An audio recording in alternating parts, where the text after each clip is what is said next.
अस्सलाम वालेकुम everyone. I hope कि आप सब होंगे ठीक ठाक और अपने अपने घरों में होंगे खुश।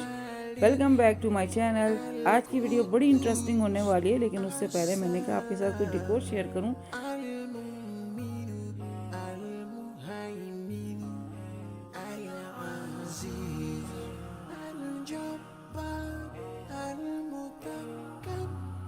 आते हैं अपने टॉपिक की तरफ जनाब, के किस सलीके से अपने घर को चलाती हैं वो होम मेकर्स, और कितने ज़बरदस्त तरीके से बहुत सारी चीज़ों को कवर कर रही होती हैं।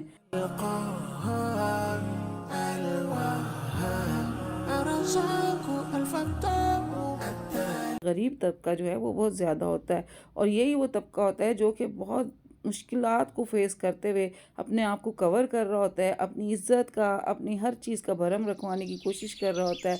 और सबसे इम्पॉर्टेंट चीज़ होती है कि किसी के साथ शेयर नहीं कर रहा होता अपनी उन सारी चीज़ों को, क्योंकि सबको पता होता है कि किसी को भी फ़र्क को ही पड़ना है अगर अपनी इस परेशानी को बताएं, बल्कि उल्टा मजाक उड़ रहा होता है आपका। तो लोग तो आपका रोना देख देख के आपका मजाक उड़ा ही रहे होते हैं, आपकी पीठ पीछे भी वो उस चीज़ को बहुत इंजॉय कर रहे होते हैं। हालांकि हर कोई इस मसाइल से, इस वक्त महंगाई से, इस वक्त की महदूद वसाइल से, मैं कहती हूँ हर चीज़ इस वक्त जो भी चीज़ फेस हो रही है ना, वो एक लोअर मिडिल क्लास जो है ना फेस कर रहा होता है। और वो इन चीज़ों को मेंटेन किस तरह कर, इसमें एक होम मेकर का बहुत बड़ा रोल होता है। वो किस तरीके से इन सारी चीज़ों को लेके चल रही होती है, चाहे मेहमानदारी हो, शादी हो, लोगों के जाना आना हो, त्यौहार हो, ईद हो, रमज़ान हो, हर चीज़ को कितने अच्छे तरीके से एक अच्छी होम मेकर जो है ना कवर कर रही होती है। ये उसको क्रेडिट जा रहा होता है, क्योंकि उसने मैनेज करना होता है इन सारी चीज़ों को। अब करना क्या होता है इन सारी चीज़ों के अंदर, आपने अपने उस तरह की रूटीन सेट करनी होती है, उस तरह के आपने अपने लिबास, अपने आना जाना, अपना जो है मिलना जुलना, आपने उन सारी चीज़ों के अंदर अपनी फैमिली का, अपने बच्चों का, अपना एक इज़्ज़त का वक़ार कायम रखना होता है। तो होता क्या है, दूसरों के जुमलों पर अफसुर्दा होकर आपने अपनी ज़िंदगी के ना बहुत से खूबसूरत लम्हात को ज़ाया करने के बजाय ना जीना सीखना होता है। जीना सीखें, ज़िंदगी को बहुत छोटी है, लोगों की परवाह करना छोड़ दें। आप बहुत अहम हैं, बल्कि बहुत ज़्यादा अहम हैं। अपनी खुशी को ऐसे एंजॉय करें जैसे इस दुनिया में आपसे ज़्यादा कोई खुशी नहीं है। अगर आप किसी तकलीफ़ या परेशानी में मुब्तला हैं ना, तो तन्हाई की चादर ओढ़ कर सो जाएं जनाब। इतनी तकलीफ़ करने की ज़रूरत नहीं कि हर जगह आप अपने बैंड बाजे बजा लें, लोगों से जा जा के अपनी तकलीफ़ें आप गिनवाना शुरू करें। या फिर लेकिन जैसे ही आप किसी महफ़िल में शरीक होना, तो देखने वाले आपको देखते ही रह जाए। ये होती है आपकी सबसे बड़ी समझदारी। आपसे ज़्यादा मुतमईन और खुश कोई और दिखाई ना दे। दूसरों तक आप जाएं तो लोग पहचानें, लोग कहें यार इसको तो कोई परेशानी ही नहीं है, जिसके बाद आपको तरसी हुई निगाहों से ना कोई भी नहीं देखेगा। ज़िंदगी है ही खूबसूरत। हर उस शख्स पर अफसोस होता है जो खामोखाई में अपनी परेशानी, अपनी तकलीफ़ें, अपनी महंगाई का रोना, अपनी गुर्बत का रोना, किराया नहीं है, घर को कैसे मैनेज करना है, राशन किस तरह से मैनेज करना है, ये सब एक होम मेकर का काम होता है। कोई भी आके आपकी ना इस तरह की ये चीज़ों में हेल्प नहीं करता। तो फ़ायदा क्या है फिर ऐसी चीज़ों को लोगों से डिस्कस करने का और लोगों से कहते फिरने का, जब आपको चीज़ों की खुद ही ट्रेनिंग लेनी है। और इसके लिए हर होम मेकर ट्रेन होती है, स्लोली स्लोली इन चीज़ों को अंडरस्टैंड कर रही होती है। अल्लाह पाक सबसे पहले तो जो कमाने वाले हैं उनकी बरकत दे, क्योंकि उन्हीं की कमाई के साथ घर के सारे मामला चल रहे होते हैं। तो सबसे पहली चीज़ जो है, इसको आपने कवर करना होता है, क्योंकि ये आपके लिए बहुत इम्पॉर्टेंट है। मुझे हर ऐसे शख्स पे बड़ा अफसोस होता है जो ज़िंदगी की खूबसूरती महसूस करने के बजाय ऐसे लोगों को हर वक्त जवाब देता रहे, और जो दरअसल ख़ुद के लिए भी टॉक्सिक किस्म के होते हैं। ज़िंदगी जो है ना वो आपकी अपनी होती है, आप जहाँ खुश हैं वहाँ खुश रहें, जहाँ से आपको हसरत जलन की बू आती है वहाँ से कोसों दूर निकल जाएं। अपनी फ्रेंड लिस्ट और ज़िंदगी में सुकून चाहते हैं तो किस इस तरह के लोगों के साथ रहें जो कम अज़ कम अगर आपको तनकीद भी करते हैं उससे आपको फ़ायदा हो। लेकिन नेगेटिव लोग जो अगर हैं ना, वो बदतमीज़ किस्म के लोग हैं, तो उनसे डिस्टेंस पे आ जाएं, क्योंकि आपका अपना सुकून जो है ना वो सबसे इम्पॉर्टेंट है। इसलिए वहाँ से उठ जाएं तो वो आपके लिए ज़्यादा बेहतर होते हैं। जहाँ आपका सुकून, आपकी खुशी मौजूद हो, वहाँ पे आप अपना टाइम लगाएं, और फजूल किस्म की चीज़ें सोच सोच कर अपना वक्त ज़ाया ना करें। और यही चीज़ें होती हैं जो आपको मोटिवेट करती हैं, यही चीज़ें जो होती हैं ना वो आपके लिए इम्पॉर्टेंट होती हैं। मैं बहुत गरीब हूँ, किसी को इससे क्या, कोई फ़र्क ही नहीं पड़ना किसी को इससे।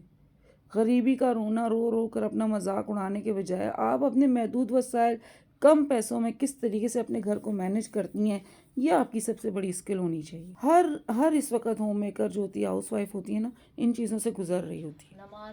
जब आपकी शादी होती है उस वक्त आपको अंदाज़ा नहीं होता कि ज़िंदगी में बहुत सारी चीज़ें आपके आने वाली हैं, आपको बहुत सारी चीज़ें फेस करनी हैं। खैर यहाँ हमारे घर की भी रूटीन चल रही थी। आमना जो थी वो अपने काम कर रही थी। इनकी टाइमिंग थोड़ी-सी आजकल अर्ली हो चुकी है। रमज़ान के दिन होते हैं तो ये स्कूल में भी जॉब करती है। वहाँ से फिर मेरे पास आती है तो फिर ये अर्ली टाइम में अपना यहाँ से काम करके निकल जाती हैं। मैं आज बहुत सारी चीज़ों को देख रही थी। मुझे ना 5 रमज़ान के 4-5 दिन के बाद ऐसा फ़ील होता है जैसे ग्रीस-ग्रीस सी चीज़ों के ऊपर आ गई है। आपको पता नहीं होता होगा कि नहीं? क्योंकि ये हम लोगों के रोज़ फ्राइड के कुछ ना कुछ तो चल रहा होता है। चाहे पकोड़े हों, समोसे हों, फ्राइज़ हों, कुछ भी हों। एयर फ्रायर तो हम यूज़ करते ही हैं, लेकिन ना उसके साथ-साथ जब तक हम लोग देसी लोग कढ़ाई ना चढ़ा दें ना ऑयल भर के, उस वक़्त तक का सुकून नहीं हमें मुयस्सर होता। तो वो करने से मुझे ऐसा लगता है जैसे इर्द-गिर्द चीज़ों के ऊपर चिकनाई-चिकनाई सी आ गई है। तो मैं उनको वाइप्स कर लेती हूँ 3-4 दिन के बाद, क्योंकि हर चीज़ को आप टच कर रहे होते हो, ये काम, वो काम, और हर चीज़ आपने ना क्लॉकवाइज़ करना होता है। ऑन टाइम आपने करना है, आपका दस्तरख़्वान ऑन टाइम सेट होना है, सहरी आपने ऑन टाइम करनी है, इफ़्तार आपका ऑन टाइम हो रहा होता है, तो आप फिर जल्दी-जल्दी हर चीज़ को यूज़ करते हो। मेरी बहुत सारी चीज़ें, किचन के गैजेट्स होते हैं, सब यूज़ हो रहे होते हैं। तो जब ये सब यूज़ होते हैं तो मेरा हाथ धड़-धड़ करके सब चीज़ों के साथ लग रहा होता है। फिर मैं आज सुबह ही सुबह गई, मैं कहा सबसे पहले मैं अपनी इन चीज़ों को नीट क्लीन कर लूँ। आपका घर साफ़ रखना सिर्फ़ आपके हेल्पर का काम नहीं होता।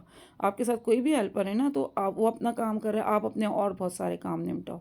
तो इस पे मेरी नज़र थी, क्योंकि मेरी बेकिंग से वग़ैरह चल रही होती है। आजकल तो मैं इससे आटा गूँथने का भी काम कर रही हूँ। इसके साथ 2 और इसके इंस्ट्रूमेंट होते हैं, वो लगा लेती हूँ, जल्दी से मेरा आटा भी गूँथ जाता है। तो जितना मैं कहती हूँ मशीनरी यूज़ कर सकती हूँ मैं करूँ, मुझे फ़ायदा होता है, मेरा टाइम सेव हो जाता है।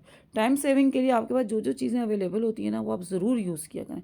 इस तरह की मैनुअल बहुत सारी चीज़ें आती हैं, उनको भी आप यूज़ किया करें।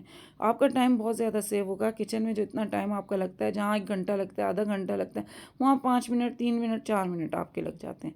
तो इससे बढ़ के और क्या चीज़ होगी। ख़ैर ये सारे काम मैं साथ-साथ कर रही थी, और अब मैंने कहा कि इसको भी साफ़ कर लूँ, साथ में मुझे में नज़र पड़ी, ये देखिए मेरा, ये जो है ना मेरा ऑयल का जो ऑर्गेनाइज़र है, वो इतना ऑयली हो रहा था, उसके ऊपर जब नज़र पड़ी मैं कहा इसको नीट क्लीन पहले ही फुर्सत में करना चाहिए। क्योंकि ये और ज़्यादा ये मेरे फ्लैक्स सीड हैं, जो कि मेरे 2 दिन 3 दिन के बाद मैं लाज़मी तौर पे यूज़ करती हूँ। आपकी स्किन के लिए अच्छे हैं, आपके बालों के लिए अच्छे हैं, आपकी हेल्थ के लिए अच्छे हैं। लोग इसको पाउडर फॉर्म में करते हैं, मेरे ख़्याल में नहीं, वो उसका मॉइस्चर ख़त्म हो जाता है। उससे बेहतर ये है कि आप इसको अपने ओट्स में, किसी खाने-पीने की चीज़ों में, मैं तो डायरेक्ट पानी के साथ वही ले लेती हूँ, अगर भूल भी जाऊँ ना, तो मुझे इससे बहुत फ़ायदा हुआ है। आपकी बोन्स के लिए अच्छा है, दर्दों के लिए बहुत अच्छा होता है। ख़ैर ये सारी चीज़ें जो आप रखते हैं किचन में, इनको आपको नीट क्लीन करना पड़ता है। हम अगर 6 महीने, साल में अगर करेंगे ना, तो ये चीज़ों की ना शक्ल रहती है और ना ये यूज़ के काबिल रहती हैं। अब ये सारा ऑयल वाला था, इसको मैंने कहा पहले आमना को मैंने कहा इसको क्लीन करके मुझे दे दो।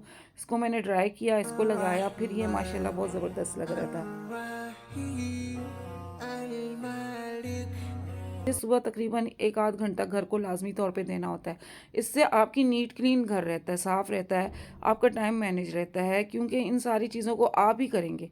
आप ही को पता होता है आपके घर में कौन-सी जगह पे थोड़ा ज़्यादा डस्ट आती है, ज़्यादा कचरा होता है, कौन-सी जगह पे आपका ऑयल ज़्यादा चला जाता है, ऑयली चीज़ें ज़्यादा हो जाती हैं, कौन-सी जगह है आपकी जिसको आपकी बहुत ज़्यादा ज़रूरत है। 2 दिन बाद, 3 दिन बाद आपने उस जगह को जाके देखना है, करना है। तो ये सारे काम जो होते हैं हम लेडीज़ के ही होते हैं, और हम इनको मैनेज नहीं करेंगे तो कौन करेगा? और यही काम बढ़-बढ़ के फिर हमारा टाइम लेना शुरू कर देते हैं। जब हम फिर आराम से बैठ के शुरू करते हैं ना इन कामों को, फिर हमारे इसके ऊपर घंटों लग जाते हैं। अब मुझे मुश्किल से 4-5 मिनट लगे और मेरा काम कंप्लीट हो गया। ये सब मैंने नीट क्लीन कर लिया था। हालाँकि अभी मेरे किचन के 3-4 काम रहते हैं, जो कि मैं बहुत सोचती रही रमज़ान से पहले कर लूँ, मुझसे रह ही गए। क्योंकि कॉर्नर जो होते हैं ना वो ख़राब हो जाते हैं, उनको खुद मैं सफाई करती हूँ और उनके अंदर फिर मैं उनकी क्लीन करती हूँ, वो फिर वाइट लगते हैं, मुझे अच्छे लगते हैं। यहाँ मैंने जो ना अपने लिए जो पकोड़े के लिए प्याज़ वगैरह, मैं टमाटर भी डालती हूँ। फिर पकोड़े के लिए प्याज़, हरी मिर्चें और इस तरह से आलू वगैरह ना मैं इस तरीके से चॉपर में डाल देती हूँ। ये मेरा कितना टाइम सेव कर लेता है। अगर मेरे पास हाथ वाला था मैनुअल, वो टूट गया, उसका स्प्रिंग टूट जाता है। वो मुझे फिर अफ़सोस हुआ, इतना अच्छा मैंने मँगाया था, लास्ट ईयर तो मैंने यूज़ किया था, क्योंकि हमारा आपके साथ तो रमज़ान का कोई तीसरा रमज़ान आ गया जो हम आपके साथ हैं। तो मैं इसमें सारी चीज़ें डाल देती हूँ और ये मेरा क्विक वर्क हो जाता है। क्योंकि ये पड़ा है तो किस काम का है, जब मेरे यूज़ में नहीं आया तो कोई चीज़ तो फ़ायदा क्या है। ख़ैर ये भी मैंने जल्दी-जल्दी यूज़ किया और ये भी मेरा काम जल्दी से हो गया। तो आप बताएं आपके रमज़ान कैसे गुज़र रहे हैं? आज की वीडियो आपको कैसी लगी? आई होप आपको मेरी आज की वीडियो भी पसंद आई होगी। वीडियो पसंद आए लाइक करें, शेयर करें, सब्सक्राइब करें और दें मुझे इजाज़त। मिलती हूँ मैं आपके साथ नेक्स्ट वीडियो में। टिल देन फ़ी अमानिल्लाह।